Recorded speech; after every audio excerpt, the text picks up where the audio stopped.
Hi friends, அடுத்ததா பாத்தீங்கன்னா mango. இப்போ சீசன் வந்து ஜாஸ்தியா இருக்கு இல்லையா? சோ ஜெனரலா வந்து புகை போட்டு பழுக்க வச்சிருக்காங்களாங்கிறத மட்டும் செக் பண்ணிக்கோங்க.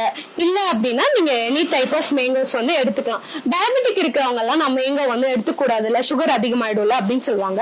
இப்போ நீங்க ஒரு பழம் எடுத்துக்கிறீங்கன்னு வச்சுக்கோங்க, அதுல சின்ன பீஸ் ஆஃப் பழத்தை வந்து நீங்க வீக்லி ஒன்ஸ் எடுத்துக்கிறதுனால கண்டிப்பா சுகர் வந்து அதிகமாகாது போறது கிடையாது. இல்லைங்க எனக்கு மாங்காய் வந்து ரொம்ப பிடிக்கும், நான் வந்து ஃபுல்லா எடுக்கணும்னு நினைக்கிறேன் அப்படின்றவங்க என்ன பண்ணலாம்னா, நீங்க வந்து ஒரு வேளை ஃபுட்டை கட் பண்ணிட்டு வெறும் பழங்களாவே எடுத்துக்கிறது ரொம்பவே நல்லது. இதுல அதிகமா இருக்கக்கூடியது vitamin C, vitamin E, vitamin A எல்லாமே இருக்கு. அதனால இது ஹெல்த்துக்கு ரொம்பவும் நல்லது. அது மட்டும் இல்லாம இதுல அதிகமா ஃப்ரக்டோஸ் இருக்கு, நார்ச்சத்து அதிகமா இருக்கனால கான்ஸ்டிபேஷன் தொந்தரவுக்கு இதுக்கெல்லாமே ரொம்பவே நல்லது. ஃப்ரக்டோஸ் இருக்கனால குளுக்கோஸினோட லெவல் வந்து அதிகமாகாது. அதனால டயபெட்டிக் பேஷண்ட் வந்து உங்களுடைய ரைஸினோட குவான்டிட்டி வந்து கம்மி பண்ணிட்டு நீங்க இந்த பழத்தை வந்து தாராளமா எடுத்துக்கலாம். பட் இருந்தாலும் நீங்க வந்து ப்ராப்பரா ஒரு டாக்டரை செக் பண்ணிட்டு இதெல்லாம் சாப்பிடும் போது சுகர் ஏறுதா இல்லையான்னு சொல்லிட்டு வீட்லயே அக்கு செக் வச்சு ஒரு செக் பண்ணிட்டு சாப்பிடுறது பெட்டர்.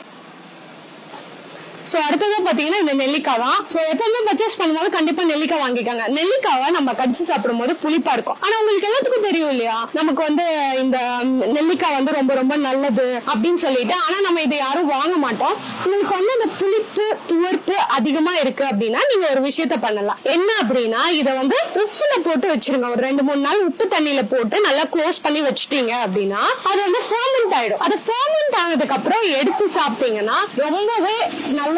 எதனாலனா இந்த நெல்லிக்காவே சூப்பர் குட்டுங்க. உங்களோட இம்யூனை வந்து சூப்பரா இன்க்ரீஸ் பண்றதுக்கு ரொம்பவே உதவியா இருக்கும். Vitamin C rich. இப்ப நீங்க வந்து ஒரு 5 ஆரஞ்சு பழம் சாப்பிடுறீங்கன்னு வச்சுக்கோங்க, அதுக்கு ஈக்குவல் ஒரு நெல்லிக்காங்க. அதே போல இந்த கிளிப்பழம் எல்லாம் நிறைய பேர் சாப்பிடுவீங்களா, சோ அந்த கிளிப்பழத்துக்கு பதிலா இந்த நம்ம ஊர்ல கிடைக்கக்கூடிய இந்த நெல்லிக்காவை சாப்பிடுறது ரொம்பவே நல்லது. அது மட்டும் இல்லாம நீங்க ஃபெர்மெண்ட் பண்ணி சாப்பிடும் போது அதுல நிறைய ப்ரோபயோட்டிக் வந்துடும் இல்லையா, அது இன்னுமே இதனோட ஹெல்த் பெனிஃபிட்ஸ் அதிகப்படுத்தும். சோ நீங்க அந்த மாதிரி ஃபார்ம்ல குழந்தைங்களுக்கு கொடுத்து பாருங்க. இல்ல சில குழந்தைங்க வந்து அதுவுமே சாப்பிட மாட்டேங்கிறாங்கன்னா நீங்க தேன்ல ஊற வச்சுட்டு அதை வந்து நீங்க பேபிஸ் கொடுத்து பாத்தீங்கன்னா அதை வந்து சாப்பிடுவாங்க. இது ரொம்ப ரொம்ப நல்லது. அதனால உங்களுக்கு எப்பெல்லாம் வீட்டு பக்கத்துல கிடைக்குதோ நெல்லிக்காவை அதை வந்து கண்டிப்பா எடுத்துக்காங்க. உங்களுக்கு வந்து எல்லா நோய் எதிர்ப்பு தன்மையும் அதிகப்படுத்துறதுக்கு இது ரொம்பவே உதவியா இருக்கும். ஏன்னா விட்டமின் சி, ஒரு சளி பிடிக்குது, காய்ச்சல் வருது, அதை எதிர்த்து வந்து சண்டை போடுறதுக்கு நமக்கு இம்யூன் வேணும்னா விட்டமின் சி ரொம்ப ரொம்ப முக்கியங்க. சோ அது வந்து இதுல நிறைய இருக்கனால தயவு செஞ்சு ரெகுலரா ஒரு நெல்லிக்காவது எடுத்துக்கிறது நல்லது. அதுக்கு அடுத்ததான் பாத்தீங்கன்னா பப்பாளி. பப்பாளிலயுமே மரபணு மாற்றப்பட்ட பப்பாளிஸ் வந்து இப்ப வந்துட்டு தான் இருக்கு. சோ அதனால உள்ள வந்து சீடு இருக்கு அப்படின்னா அது வந்து நார்மலா இயற்கையான முறையில வந்து விளைவிச்சது அப்படின்னு அர்த்தம். சீடு வந்து அதாவது விதைகள் வந்து ரொம்ப கம்மியா இருக்கு அப்படின்னா அது வந்து மரபணு மாற்றப்பட்டிருக்குன்ற அர்த்தம். அதனால நீங்க கடையில கேட்கும் போது இது வந்து உள்ள வந்து விதையெல்லாம் இருக்குமா அப்படின்னு சொல்லிட்டு கேட்டுட்டு பர்ச்சேஸ் பண்ணிக்கோங்க. அது ரொம்பவே நல்லது. அது மட்டும் இல்லாம டயபெட்டிக் பேஷண்ட்ஸ்க்கு வந்து ரொம்ப அதிகமா உங்களோட சுகரோட லெவல பாதிக்காம இருக்கிறதுக்கு இந்த பழம் வந்து ரொம்பவே உதவியா இருக்கும். அதனால நீங்க டயபெட்டிக் பேஷண்ட்ஸ் எல்லாம் எடுத்துக்கக்கூடிய பழங்கள்ல இதுவும் ஒண்ணுங்க. சரியா? அடுத்ததா பாத்தீங்கன்னா முலாம்பழம். சோ இப்போ இது வந்து நீங்க வாங்கும்போது இது காயா பழமான்னு தெரியாது. பிளஸ் வந்து இதை வந்து ஜெனரலா எல்லாரும் ஜூஸ் போட்டு தான் சாப்பிடணும்னு நினைப்பாங்க. நீங்க சக்கரை போட்டு ஜூஸ் போட்டு சாப்பிடணுங்கிறது கிடையாது.